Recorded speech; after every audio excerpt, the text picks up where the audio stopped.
Esta mañana sí que quiero terminar con esto de la iglesia, hablando de un detalle muy significativo. Primero, mire, quiero hablar y pensar, hacerle pensar en eso. Yo no sé cómo usted, cuando yo oigo o cuando usted me oye decir la palabra iglesia, ¿en qué piensa usted? Normalmente decimos, que la iglesia tal está haciendo tal cosa, y uno se imagina la organización, ¿sí? Es decir, el equipo, los colaboradores, etcétera, pero no dimensiona a la gente. Por decir algo, la iglesia tal hizo el evento en el estadio, y uno piensa en el nombre de, ¿sí? Y normalmente pensamos en las iglesias así, pero déjeme volverle a recalcar, la iglesia no es una organización como tal, no es iglesia, gracia y misericordia para todos. Eso es la iglesia. No, la iglesia somos todos nosotros. Cuando me refiero a iglesia, estoy hablando de cada uno de nosotros. Normalmente, bajo el otro concepto, cuando se habla de iglesias, se traduce en la mente en ONGs. Y normalmente tratamos de dimensionar que la iglesia debiese de dar ayuda social, ¿sí? Debiese de venir y ayudar al pobre, al huérfano, al necesitado, a los indigentes, salir a las calles, tener un programa para venir y ayudar y dar ropa, etcétera. Pero déjeme decirle algo, la iglesia no debe hacer eso. No es su razón principal. Si lo puede hacer, que lo haga, hermano. Oí un pastor hace muchos años decir que si la iglesia no hace labor social, no es iglesia. No.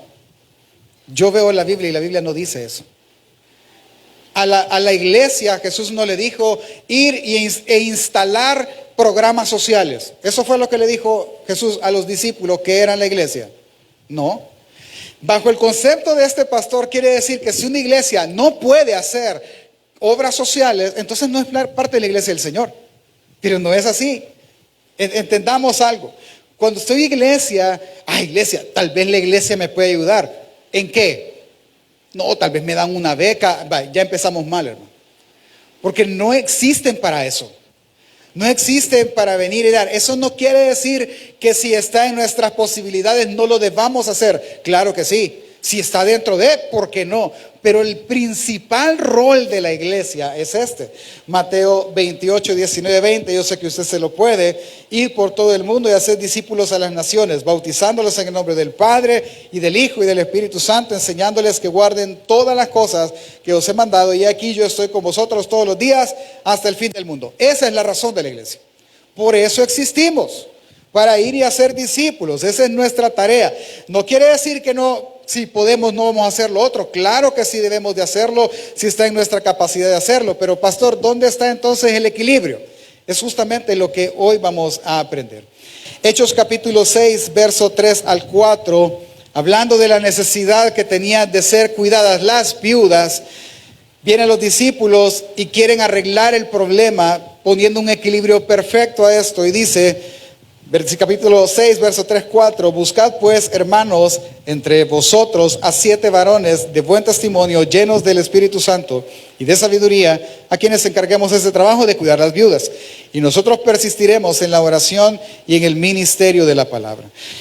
Nosotros vemos en esta iglesia las dos tareas, ¿sí? Vemos en la iglesia esta unidad de tareas, el poder cuidar, el preocuparse por la persona dentro de la iglesia, es decir, en este caso las viudas, pero también preocuparse por la oración y el ministerio de la palabra. Es que ambas cosas la iglesia debe hacerlo y puede hacerlo, pero lo que es mandado hacer a la iglesia es hacer discípulos. Entonces, pastor, ¿qué es lo que nosotros vamos a aprender? Es que la iglesia, diga conmigo, la iglesia, diga yo. Debo de cuidar la palabra, es decir, la sana doctrina, al prójimo y en especial a la familia de la fe, o como lo dice Timoteo, Pablo a Timoteo, hermano, preocúpate, cuida y ama a la iglesia que Jesús amó.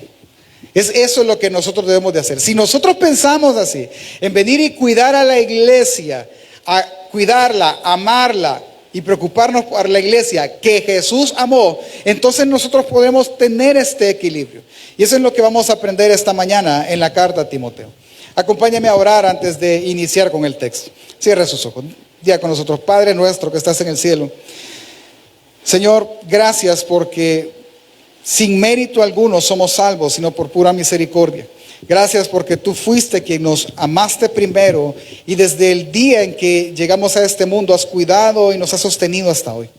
Ayúdanos, Dios, a cuidar, bendecir, amar a tu iglesia con nuestras fuerzas y con más allá de ellas. Que lo que hoy aprendamos, Señor, de tu palabra sea algo que mueva nuestros corazones a cuidar la iglesia que tú amaste primero.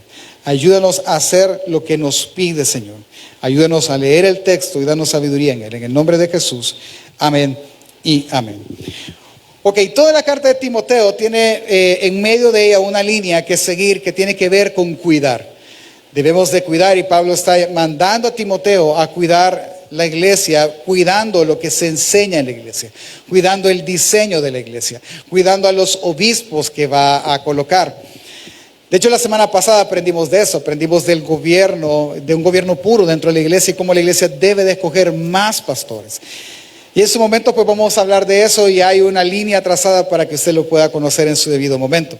Pero ahora bien, el venir y hablar en el capítulo 3 de la instalación de obispos tuvo que haber colocado en Timoteo una gran carga de venir y escoger personas fieles al ministerio para cuidar de la iglesia, es decir, cuidar de toda la gente, cuidar de cada uno de ellos. Entonces viene Pablo para aligerar su carga en el capítulo 4. Viene él, porque no quiero dejarlo de lado el capítulo 4, lo vamos a ver muy fugazmente, pero el que vamos a hacer es el 5. Acompáñeme por favor en su Biblia. Ahora sí, no nos vamos a ir de Timoteo. Primera carta de Timoteo, capítulo 4.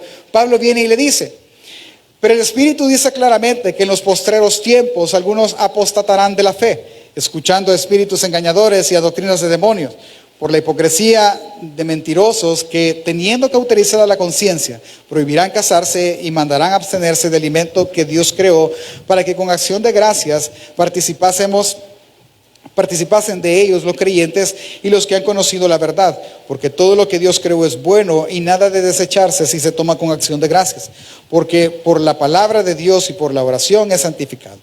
En el capítulo 4, Pablo tiene una sola idea, usted puede leerlo en casa y yo sé que usted lo va a ver.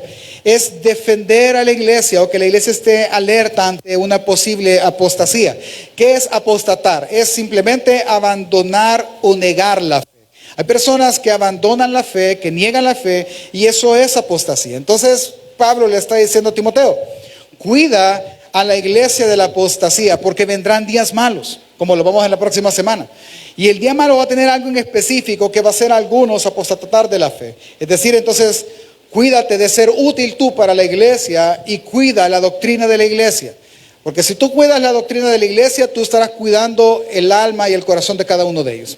Ok, entonces en el capítulo 4 podemos resaltar que el cuidado de él es a la iglesia en un lado espiritual. Es decir, Timoteo tiene que cuidarse de lo que le va a enseñar a la iglesia, de que sea la verdad, que sea verdaderamente bien trazado, bien explicado, para poderlo salvar en palabras de Pablo, pero para mantenerlo siempre en este camino de gracia. Pero cualquiera pudiese decir, entonces, ese es el rol de la iglesia. O sea, venir y enseñar sana doctrina. No, la iglesia, nosotros, debemos dar un paso más allá. Y él va a ordenar ahora el cuidado de las personas. En el capítulo 5 va a hablar acerca de las personas que constituyen la iglesia. Y eso es importante hablarlo, porque esto tiene que destruir el argumento, la idea de que la iglesia está para ayudar como que fuera una ONG, ¿verdad? O una agencia de beneficencia. Y no está para eso. Pero no quiere decir que no debamos hacerlo. Primera carta de Timoteo, capítulo 5, empecemos y vamos a ir explicando algunas cosas y probablemente usted ya las sepa, otras quizás no. Así que le pido me siga, porque al final usted va a decir, este es el punto de equilibrio. Ok, versículo 1. No reprendas al anciano, sino exhórtale como a padre, a los más jóvenes como hermanas, a las ancianas como madres, a las jovencitas como hermanas, con toda pureza. Ok, viene Pablo y ahora ya habló de cuidarle el mensaje de la iglesia, la palabra. Ahora hablemos de cuidar a las personas dentro de la iglesia. Lo que él viene y dice es, ok, mire, no reprendas al anciano. Me voy a detener porque él va a mencionar 2 veces esta palabra. Pero en este contexto que él está mencionando, en el contexto de anciano, anciana, padres, jovencitas, etcétera, él está hablando de ancianos en edad. Para nuestra cultura, el anciano empieza a partir de los 60 años. Entonces viene Pablo a Timoteo y le dice, por favor, al anciano no le reprendas. ¿Sí? No llegues donde el anciano con el machete, guardalo. No llegues pegándole. Exhórtale. ¿Qué es esto de exhortar? Que lo acompañes, que lo animes. Que vayas a la par de él y que vayas caminando junto a él, porque él necesita tu ayuda, no tu regaño, tu ayuda es la que necesita. Mire, yo no sé cómo se han de sentir los ancianos, de verdad, yo se lo digo y yo trato de tratarlo de entender cuando hablo con mis hijos, con mi hijo adolescente, con Santiago, él, papá, ¿qué tal la aplicación y tal cosa? Y le voy a ser honesto, a veces me habla en chino. Y saber qué me está diciendo este. He hablado con otros jóvenes y empieza el léxico y yo no entiendo las palabras. No, es que hasta ayer, hermano, después de 1000 siglos quizás de usar una computadora, me di cuenta que le puedo dictar, pues, que ya ni se le puedo. Pastor, usted está algo atrasado. ¿Sí? Imagínese cómo se han de sentir los ancianos. Ay, papá, usted que no entiende. No hagas eso. Exhórtale. Mamá, la Biblia dice, mire, que por gusto vas a la iglesia. No. Exhórtale. Exhortar, hermano, nosotros lo entendemos por regañar. Y no es regañar. Es exhortar, es tomar de la mano y caminar junto a ellos. Motivarlos, guiarles, decirles, no, mira, mejor hacerlo de esta manera. No, yo así lo quiero hacer. Va, pues así hagámoslo. Y voy a parar y decirle, mire, no es venir y consentirles todo capricho, porque habrán cosas que quizás ya no son buenas para ellos, ni son correctas, ni así. Pero eso no me da a mí, y le dice a Timoteo, no te da a ti el derecho, Timoteo, de venir y agarrar un garrote y darle a todos los viejitos de la iglesia. No, cuídalos como a tu propio papá, a las ancianas como a tu misma madre. O sea, tenles paciencia, tenles amor y guíalos y tómales la mano y exhórtales, anímales. A los jóvenes como a tus hermanos. Yo sé que entre hermanos es complejo, ¿verdad? Nos decimos un par de cosas, pero existe el amor de hermanos. Y con las jovencitas con toda pureza, sin ninguna malicia ni mala intención. A este punto me voy a detener. Pablo está volteando a Timoteo, a decirle, vaya Timoteo, la iglesia no solo consiste en la doctrina. Timoteo, la iglesia no solo consiste en los obispos y diáconos. La iglesia consiste en todas las ovejas. Tienes que cuidarlas a todas. Aunque ya hablamos 3 capítulos de los ancianos y de la palabra, y te vuelvo a mencionar en el capítulo 4 de la palabra, pero la iglesia son todas estas personas, Timoteo. Cuídalas, guárdalas. Y viene y él va a hablar del tema quizás que más abarca este capítulo, que es las viudas. Ahora, vea cómo le empieza, versículo 3. Honra a las viudas que en verdad lo son. Hermano, ¿cuándo ha visto usted una viuda que no lo es? No, eso está extraño. O sea, o es viuda o no es viuda. Entonces, ¿a qué se refiere Pablo? Ok, vaya, mire. Le voy a explicar, sígame por favor y entonces lo va a entender. Yo sé que hablar este tema a veces es complicado, porque es bien susceptible, pero lo vamos a hablar a la luz de lo que Pablo está teniendo en su mente y Timoteo está escuchando y viendo. La viuda, ¿quién era realmente? Para nosotros en la actualidad, una viuda es, si yo me muero, que Dios no lo quiera tan pronto, voy a hacer que algún día va a llegar, pero que Dios no lo quiera tan pronto, mi esposa queda viuda. ¿Es así? Y ella va a ir al Duicentro y va a decir, cámbieme el estatus. ¿Y cómo hoy soy viuda? Algunas no hacen eso. ¿Qué hacen algunas? A mí póngame de soltera. Y ahí había que consultar qué tiene en el corazón, porque el problema no es el problema es. Ok, entonces, ¿cuál era el tema con las viudas? Es que ese punto delgadito, en el que usted acaba de darse cuenta de que ahora las hermanas, mi esposa está joven, ¿sí? Ella tiene 25 años, no, ya me sentí bien viejo yo. Ella tiene 33, no, 35, ya, es que hice mal la resta. No. ¿Y cuántos tengo yo, pues? Cambiemos el tema. Si ella queda viuda, son los nervios de estar aquí arriba, hermano. Al ella quedar viuda, esta joven, ella puede ir al Duicentro y ella tiene en su mente 2 opciones. Opción número 1, digamos que ya fuese mayor y ya mi hijo Santiago estuviera más grande. Y ella sí va a seguir estando joven, ¿sí? Ella puede decir, mira, me pongo soltera o me pongo viuda. Pues estás soltera, te van a decir mamá soltera con hijos. O vas a contar toda la historia que mi esposo murió. ¿Qué vas a decir? Ah, me pongo soltera. Y como soltera puede casarse, ¿sí o no? Sí, no hay ningún problema. Y tiene sus hijos. Ellos van a aceptar al otro fulano y ya, pasa nada. Y la vida continúa. Es que eso es lo que realmente pasa. Pero hay otro tipo de viudas que dicen, no, yo jamás, que de esta es mi esposa, yo jamás me volveré a casar cuando él se muera. ¿Sí? Y viuda totalmente.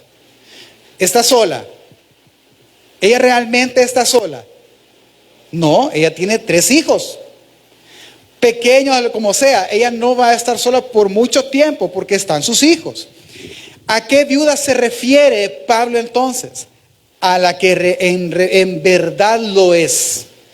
¿Quién es la viuda que en verdad lo es? Aquella que no tiene ya ni esposo ni hijos con ella.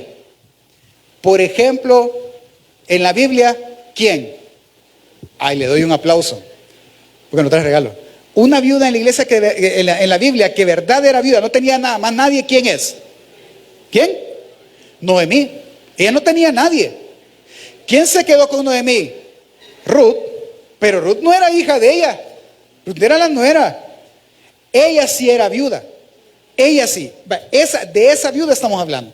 Que ya no tiene hijos que la ayuden y ya no tiene obviamente esposo que esté con ella. Ella es la viuda que en verdad es. De esa viuda está hablando Pablo. Viuda con 7 hijos, pues no tiene a su esposo, pero tiene 7 hijos que le van a ayudar, que deben de ayudar. ¿Me explico? Ahora, sígame. Dios es tan perfecto, hermano, en su soberanía, que Él diseñó para el pueblo judío, debiese de seguir a lo largo del tiempo, pero el pecado distorsionó todo, que Él generó todo un sistema económico para cuidar de viudas, huérfanos y extranjeros que vivieran obviamente fuera de sus tierras natales. ¿Cómo así? Por ejemplo, usted lo puede ver en el libro de Ruth y usted va a ver todo lo que le voy a mencionar. Por ejemplo, el sistema de la cosecha. Aquellos que tenían terreno y cosechaban higos y tenían muchas cosas, la ley de Moisés les pedía que no lo cosecharan todo. ¿Por qué? Llegó el tiempo de la cosecha, yo trabajo para un terrateniente y yo vengo cosechando. Y yo tengo que ir a lo que vea, rápido. Pero si se me quedó ahí en medio del arbolito, yo no me, ya dejé una naranja, yo no me puedo regresar. Eso es infringir la ley. Ya no puedo hacer esto, espérese, me quedó. Porque atrás de mí, literal, vienen huérfanos y viudas que van cosechando lo que yo ya no coseché. ¿Para quiénes es? Para ellos. Se recuerda que en la Biblia hay un relato donde Jesús va con sus discípulos y sus discípulos empezaron a cortar, no recuerdo si era trigo que estaban cortando, y vinieron, ¿y por qué están haciendo eso? Lo que ellos están haciendo es eso. No estamos en nuestra tierra, pero mira, aquí hay, ve aquí el fulano dueño de esto dejó, agarremos. Eso es lo que están haciendo. Dios por medio de la ley le exigió al que tenía terrenos de no cosecharlo todo para que las viudas, los huérfanos pudieran llegar y pudieran tomar de ellos sin ningún problema. Primera forma de cuidarlos. Segunda forma de cuidarlos es la redención. Con la redención para que hubiese una viuda de verdad, hermano, como Noemí nada más, que se le murió todo mundo. Pero con la redención era imposible que existiera una viuda. ¿Cómo así? Hay 3 hermanos. Los 3 se casan, sus padres mueren, los 3 se casan. Cuando los 3 se casan, viven en aquel momento cerca. O sea, no es que, yo me voy a ir hasta tal parte para no ver a mi familia. Vivían juntos siempre. En ese contexto, si uno de los hermanos moría, digamos que muere el de en medio, queda una viuda sin hijos a ese momento.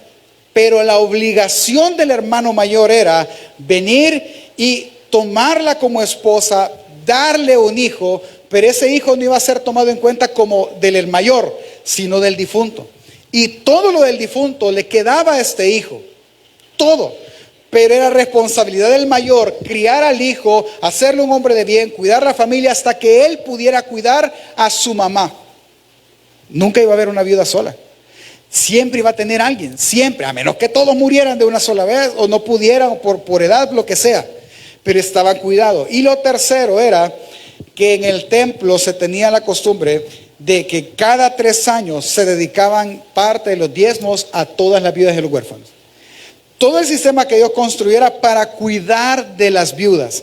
¿Cuál fue uno de los errores o pecados más grandes del pueblo de Israel? Que no lo hicieron. Para Dios es tan importante las viudas que cuando Dios castigó en el exilio a Israel y a Judá, uno de los grandes pecados fue porque de viudas y a los huérfanos y los explotaron. Entonces Dios los castigó. Es que para Dios es tan importante las viudas y los huérfanos que Él en los Salmos se llama el defensor de ellos. Es que nadie puede quedar desprotegido. Nadie.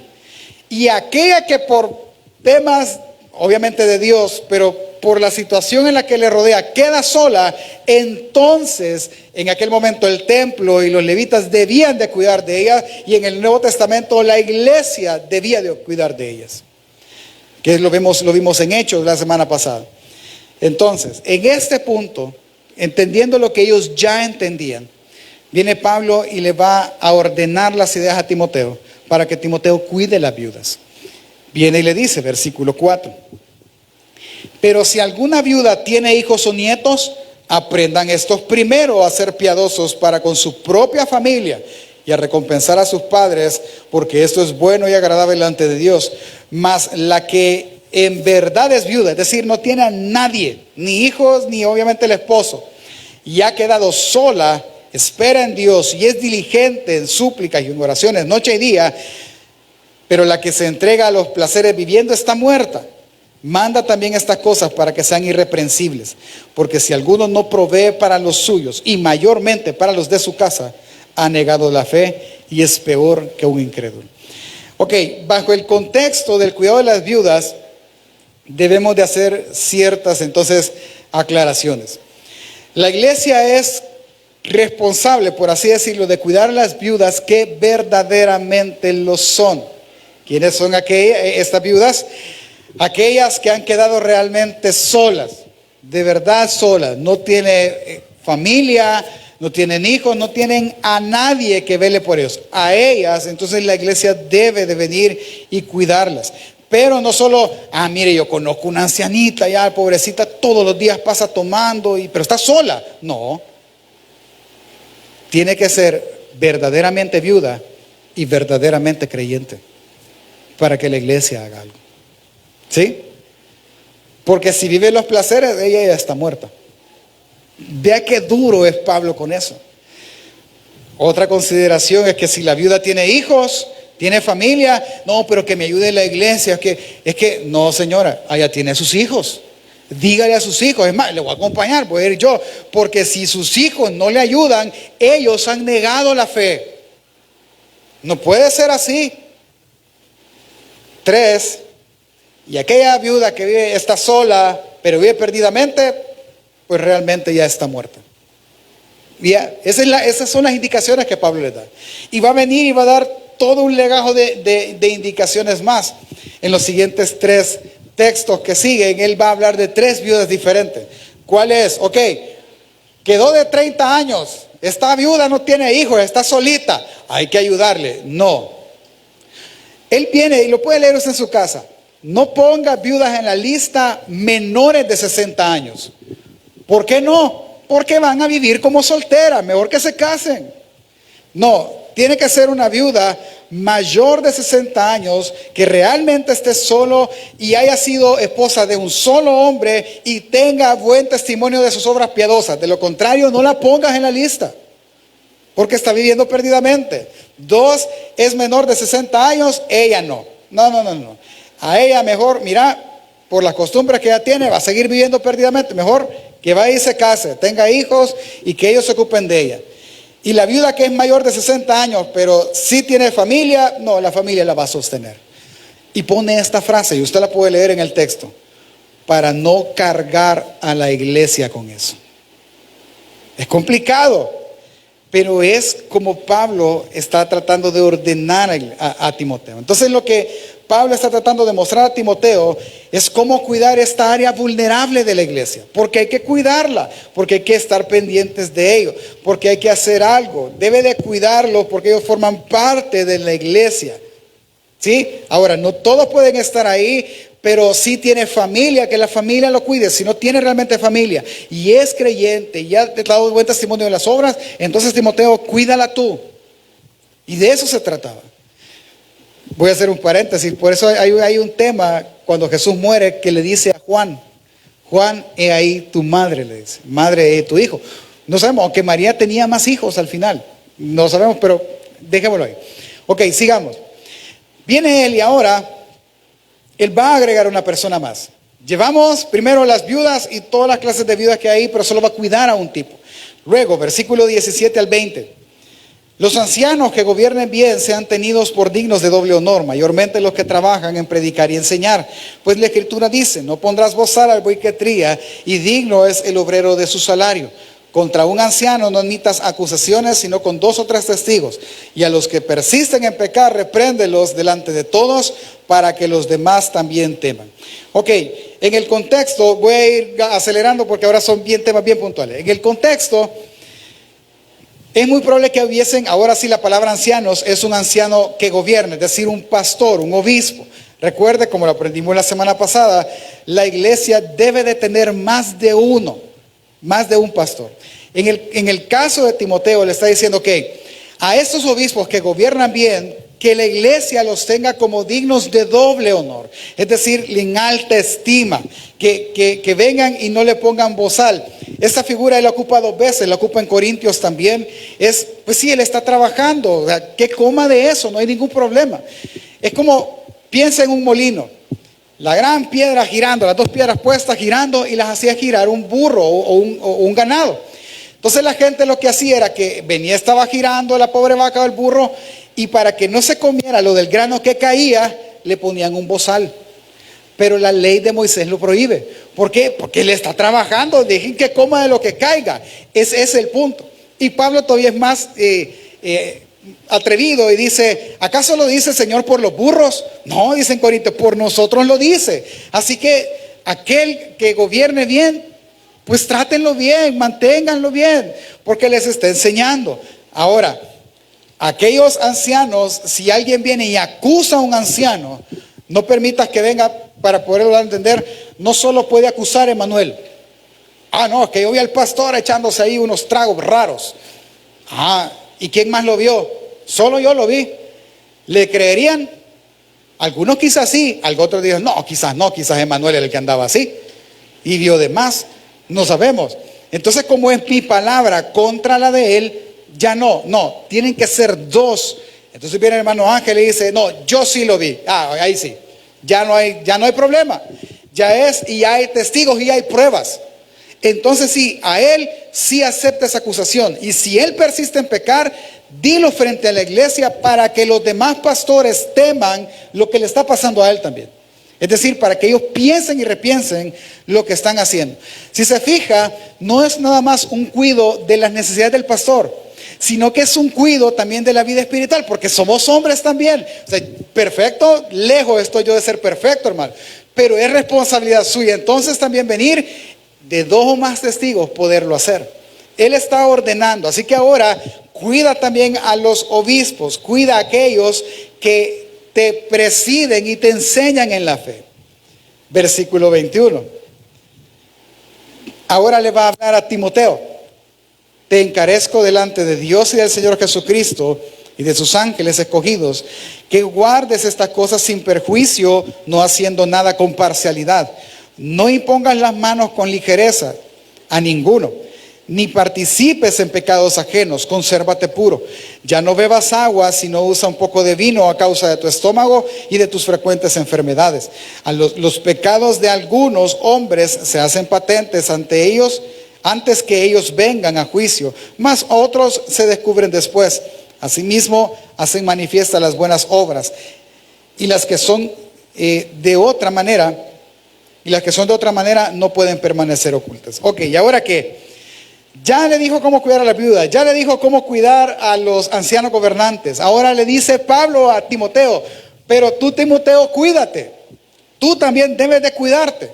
Primero, en contexto, recuerde, ahora él tiene el encargo de venir y colocar pastores, más diáconos para el gobierno puro de la iglesia. Pero le dice, pero Timoteo, mira, eso no tienes que hacer mañana. O sea, cálmate. Esa frase, no pongan las manos con ligereza, es como que yo hubiera empezado. Mire, hermano, como la semana pasada aprendimos que es pastor, el hermano Jesús va a ser otro pastor. ¿Sí? Y también el hermano fulano está allá. Y yo empiezo a repartir el cargo como sea. No. No las pongas con ligereza. Hazlo tranquilo, hazlo despacio, con todos los requisitos y con todo el perfil que tienes. En ese punto le voy a decir, voy a abrir paréntesis. Bajo esto, es que yo le voy a decir lo siguiente. Mire, sé, y como lo aprendimos la semana pasada, a enmendar el camino, que hay que colocar un pastor más en la iglesia, porque de esa manera la iglesia es sana. Pero hermano, eso es un proceso, ¿sí? Eso no va a ser en agosto, el 6 de agosto, en la bajada, vamos a instalar al pastor también. No, o sea, no lo vamos a hacer así. No, es un proceso donde los que van a participar, lo que son, ¿cómo les dije que se llamaban? Los aspirantes a pastores, van a entrar en un proceso de mínimo 1 año, hermano. Así que esto va a ser despacio. Un día voy a convocar una reunión un sábado para explicar esto, pero esto es despacio porque no podemos poner las manos con ligereza. ¿Sí? Eso es para que el pastor predicó y el de los panes se hizo. No, hermano. Estamos trabajando en eso, pero no hay que hacerlo con ligereza. ¿Sí? Eso le está diciendo Timoteo. Y al final le dice a Timoteo también que tome un poco de vino. A Timoteo. ¿Sí? ¿Hay algún hermano que se llama Timoteo aquí? No, pues no es con usted, hermano. ¿Sí? No, es que a mí me dicen Timoteo. No. A Timoteo, a él, tú, Timoteo, por tu estómago, toma un poco de pastor, yo padezco vaya al médico, hermano. Y el médico que le reescriba ahí algo. Pero a Timoteo sí, acuérdense, como le dije la semana pasada, era un tema también de la pureza del agua. ¿Sí? Ahora, por último, capítulo 6, verso 1 y 2, todos los que están bajo el yugo de esclavitud tengan a sus amos por dignos de todo honor, para que no sea blasfemado el nombre de Dios y la doctrina. Y los que tienen amos creyentes, no los tengan en menos por ser hermanos, sino sírvanles mejor, por cuanto son creyentes y amados los que se benefician de sus buenos servicios. Esto enseña y exhorta. Punto. Voy a empezar con el 2 y a terminar con el 1 para darles el mejor sentido. Lo que está diciendo es que, mire, si usted tiene la dicha, el privilegio, el honor de poder trabajar para alguien cristiano, usted puede decir, ve qué bendición es. Mira, fíjate que voy a ir. Va a haber un retiro el 1 de mayo, yo quiero ir, voy a ir, fíjate. No va a venir. No. O sea, la confianza que usted tiene entre hermanos no es para eso. Es para que usted le sirva mejor a él, porque él tiene mejor testimonio de la palabra con sus acciones. Es que es cristiano, él me va a entender que me voy a ir 3 días después de retiro. No. Usted tiene que servirle mejor aún a él, porque es de la familia de la fe. No se abuse de eso ni para trabajar menos o para aprovecharse de. No, al contrario. Él es de la familia de la fe. Él se va a beneficiar de mi servicio. Pues lo voy a hacer bien para gloria del Señor y para beneficio de Él. No importa. Es de la familia. Es para la familia que lo estoy haciendo. Y el versículo 1 le dice a todos los esclavos: tengan a sus amos. Voy a cambiarlo para tenerlo fresco nosotros. Tengan a sus jefes. Ay, eso es duro. Más cuando el jefe es malo. Pero debemos de tener a los jefes por dignos de todo honor. Es decir, tengan a sus jefes como merecedores de cualquier honor que ustedes pueden dar. Qué difícil. ¿A quién está cuidando Pablo? A ellos, a los que están en autoridad. Entonces, mire, si nosotros hacemos la pregunta, ¿y este Pablo qué está queriendo decir? Pues, o sea, tanto cuida a fulano, cuida a mengano, cuida aquí, cuida allá. La pregunta es, ¿qué le está diciendo Pablo y qué está entendiendo Timoteo? Recuerden que esta es una carta. Timoteo la leyó de corridito. Nosotros vamos poco a poco por el tiempo que tenemos. Pero la pregunta es, ¿qué le está diciendo? Ok, mire, por razones obvias, yo debo de tomar el contexto, es decir, el capítulo 4, lo que le mencioné del capítulo 4. Entonces, lo que le está diciendo es lo siguiente, es que si bien es cierto, hermanos, la iglesia, todos nosotros, debemos de cuidar la doctrina. Es importante para nosotros, es importante venir y cuidar lo que aprendemos del texto. Es importante venir y cuidar la palabra y que la palabra no se malinterprete ni se maluse. Es importante y nosotros lo conocemos por la pura gracia del Señor y la amamos y la cuidamos. Pero así como es de importante cuidar y amar la palabra, es de importante también cuidar a la iglesia. Así que si usted cuida la palabra, cuida el texto bíblico, también está obligado de la misma manera a cuidar al que tiene la par. Ve al que tiene la par. Si es anciano, usted lo va a ver como a su padre. Si es anciana, como a su madre. Si es a un bicho que tiene la par, como a su hermano. Si es a una hermana jovencita, como hermana con toda pureza. Sí debe cuidarlas. Si es a su jefe que tiene la par, pues le va a servir con honra. Si es alguien que le preside en la fe, llámese discipulador, discipuladora, maestro, el pastor, usted lo va a tener como dignos de doble honor. Porque así como importante es cuidar la palabra, el mensaje de la fe, también es importante cuidar a la familia de la fe. Así.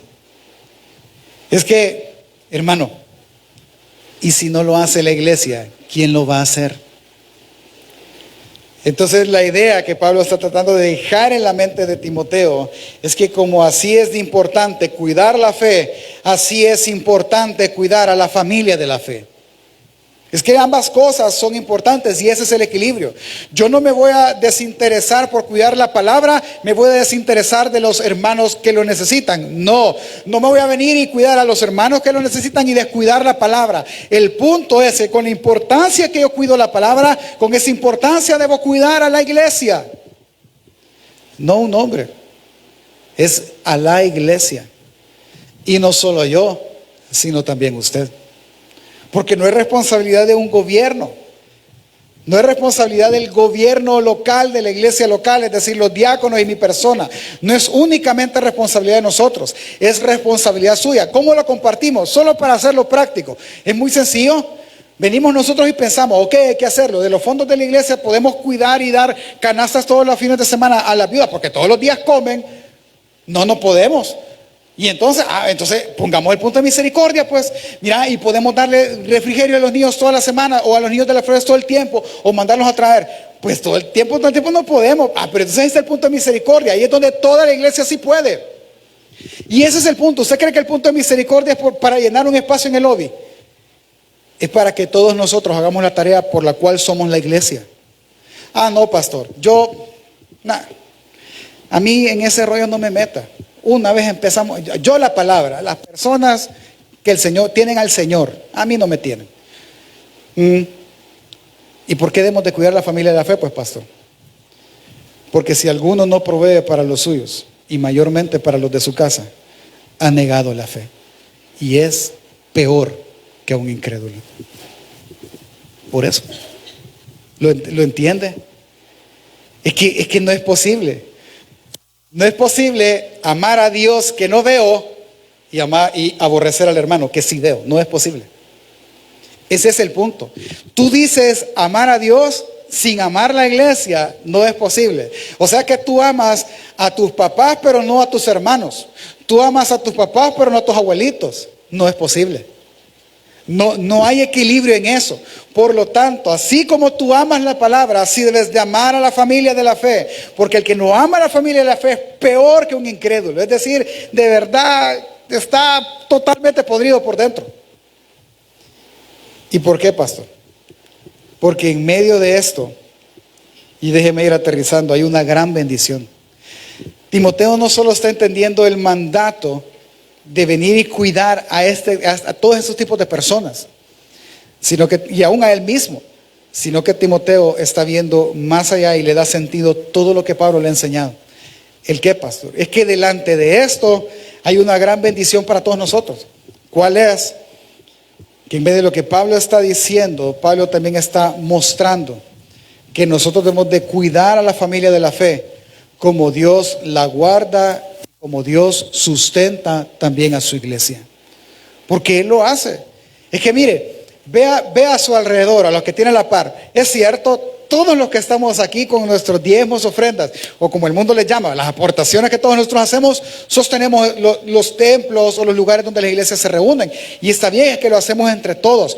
Pero eso no es nuestro esfuerzo, eso es lo que Dios nos da para sostener los lugares donde nosotros nos reunimos y hacer lo que hacemos. Es que quien siempre ha sostenido a la iglesia, a usted y a mí, siempre ha sido Dios. Es más, véalo en Efesios conmigo. Efesios capítulo 5, verso 25 al 31. Este texto normalmente se habla en una reunión de matrimonio, cuando se va a casar a alguien, etcétera. Pero hay una frase que yo siempre la leo, y en una boda pues no la voy a explicar porque no es lugar. Pero es que grande es este misterio. Leámoslo, Efesios 5 del 25 al 31. Maridos, amad a vuestras mujeres, así como Cristo amó a la iglesia y se entregó a sí mismo por ella para santificarla, habiéndola purificado en el lavamiento del agua por la palabra, a fin de presentársela a sí mismo una iglesia gloriosa, que no tuviese mancha ni arruga ni cosas semejantes, sino que fuese santa y sin mancha. Así también los maridos deben amar a sus mujeres como a sus mismos cuerpos. El que ama a su mujer a sí mismo se ama, porque nadie aborreció jamás su propia carne, sino que la sustenta y la cuida, como también Cristo a la iglesia. Dejó de hablar del marido, porque somos miembros de su cuerpo, de su carne y de sus huesos. Por esto dejará el hombre a su padre y a su madre, se unirá a su mujer y los dos serán una sola carne. Y luego dice, grande es este misterio, lo digo de Cristo y la iglesia. ¿Qué es lo que Pablo está diciendo?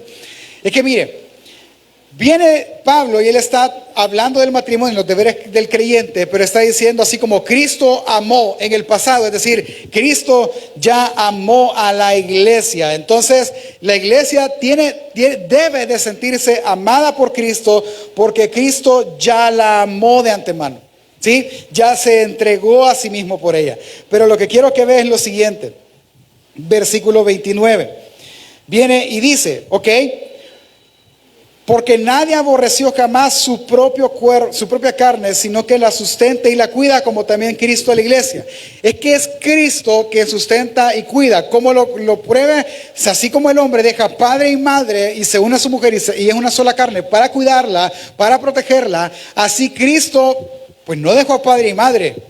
Él dejó de ser igual a Dios por cuidar y sustentar a la iglesia. Él dejó todo aquello que por ser Dios le pertenecía para cuidar de su iglesia. Todo. Es que Dios nos sustenta como parte de la iglesia. Él nos compró, por eso se llama redención, porque si Él no nos sustenta y Él no nos cuidara, nosotros seríamos peor que un incrédulo. Él, sería peor que un incrédulo si no lo hiciera. Es que Él no compró una iglesia con su propia sangre. Él no compró lo que Él quería hacer en obediencia al Padre. No lo hizo y lo dejó a la suerte. La ha sostenido y la ha cuidado siempre juntos. Él cuida de nosotros cada domingo, proveyéndonos de un lugar cómodo para congregarnos, proveyendo de lo que necesitamos para desarrollar cada servicio, proveyéndonos de la edificación por medio de la palabra, no solo en el culto, sino en los discipulados, en las clases de los niños, en todo lo que la iglesia da. Es que Dios ha cuidado siempre a la iglesia, proveyendo de todo lo que necesitamos para el crecimiento hasta llegar a ser perfectos en Él. Los retiros, ¿usted cree que gana de salir a pasear? Hermana, ¿usted cree que lo que pasaron ayer, cuántos fueron? 5, 10 horas que pasaron allá en Radio Vea. ¿Usted cree que eso, vamos a pasar la tarde con las hermanas allá?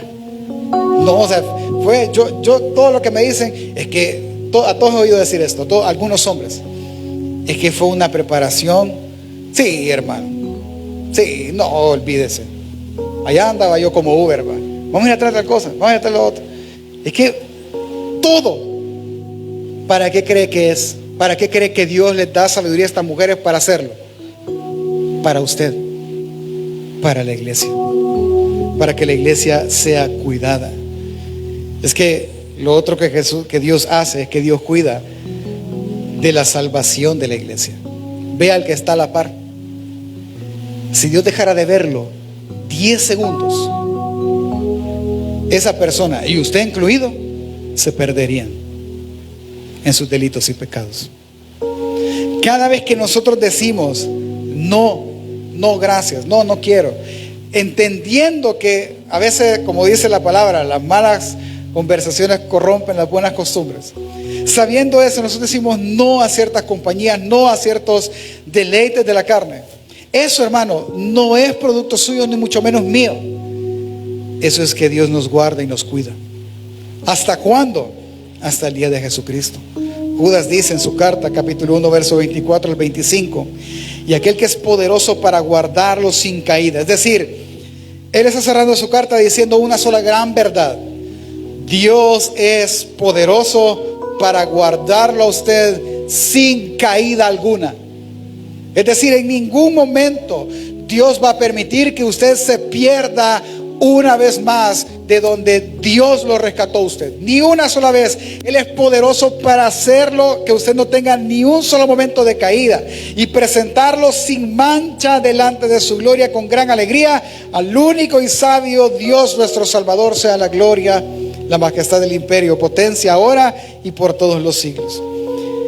Es que si usted y yo no hemos regresado al mundo de donde Dios nos sacó, no es porque estamos convencidos nosotros de la fe, es porque Él nos ha guardado en la fe. Él nos ha guardado de no caer, porque Él guardará a su iglesia hasta ese gran día. ¿De qué salvó usted? De Dios. De Dios lo salvó Jesús. El Hijo lo salvó de la ira de su Padre. Porque el día que el Padre derrame la ira sobre el pecador, la iglesia no estará. La iglesia estará atrás, escondidos con Cristo en Dios. Así lo ha cuidado el Padre a usted.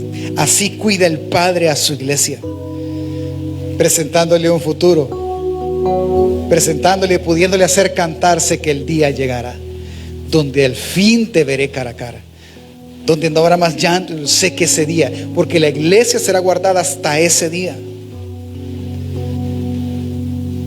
Mateo 28 lo dice, enseñándoles a que guarden todas las cosas que os he mandado. Y he aquí, dijo Jesús, yo estoy con vosotros todos los días hasta el fin del mundo. Así guarda Dios a su iglesia, hermano. Así que la invitación es una sola para todos. No se prive de ser parte de la iglesia en dos sentidos. Uno, no se prive de ser parte de la iglesia que Cristo salvará en el día final. No se prive, no se robe ese poder ser preservado y guardado en la iglesia y poder ser protegido y cuidado de la mano de Dios. Y lo segundo es que no se prive de ser parte de la iglesia local que Dios bendice. Sea parte, arrepiéntase en su lugar y diga: Señor, yo deseo que así como le mandaste a Pablo a decirle a Timoteo que cuidara la iglesia porque tú la cuidas, yo quiero ser cuidado por ti. Yo quiero ser amado de Dios. Por lo tanto, iglesia, debemos cuidar la palabra al prójimo y en especial al de la familia de la fe. Así como amamos la palabra, amemos a la familia de la fe. Cuidemos, amemos y preocupémonos por la iglesia que Jesús amó. ¿Cómo lo hago? Mire, rápidamente, y eso ha sido de las cosas más fáciles que he podido ver, porque Pablo lo dice: cuida al anciano tratándolo como un padre. No lo regañes, escúchalo, dale tiempo, acompáñalo y de ser necesario enséñale. Cuida a las ancianas de la misma manera. Cuida a los jóvenes y a jovencitas con toda pureza, enseñándoles como hermanos, enseñándoles como hermanas con toda pureza. No te burles de ellos, no los exasperes. Tolera su poca experiencia, pero enséñale. Y a los que te presiden en la fe, tenlos por dignos de doble honor.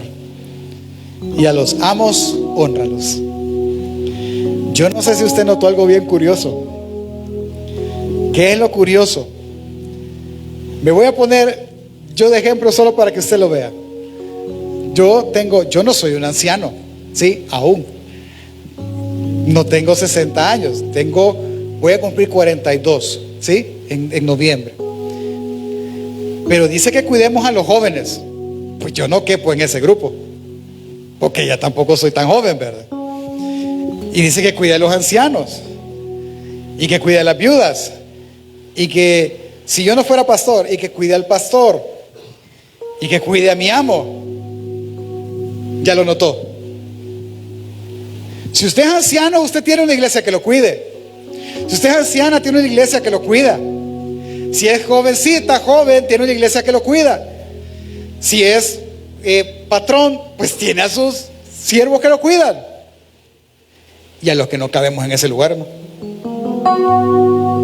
Y a nosotros ¿quién nos cuida? Hermano, yo le pudiese decir en una palabra, ¿quién? Dios. Pero también tiene que entender algo. Llegará el día que usted será cuidado. Llegará el día en que algunos ya se les ven, pero no tienen la edad, así que no aplica. Llegará el día en que el texto que dice, ante las canas te postrarás, será para usted también. Llegará ese día. Llegará ese día en que usted será el anciano en la iglesia. No le puedo decir llegará el día que usted va a ser joven, porque esos días ya pasaron. Pero llegará el día que usted será anciano o anciana de la iglesia, en que sus fuerzas ya no darán, en que nosotros vamos a decir, a saber cómo subían los ancianos a esta grada, hagamos una rampa, ya no subimos gradas. Llegará ese día, pero todavía no es. Y entonces, siembre ahora, cuide para que en su vejez un día usted será cuidado, un día usted será honrado. Ahora es nuestro turno de honrar. Y de nosotros, ¿quién se preocupará, pastor? De nosotros se encargará el Señor. Así que para ti específicamente es: preocúpate, cuida y ama a la iglesia que Jesús amó primero. Amén, familia.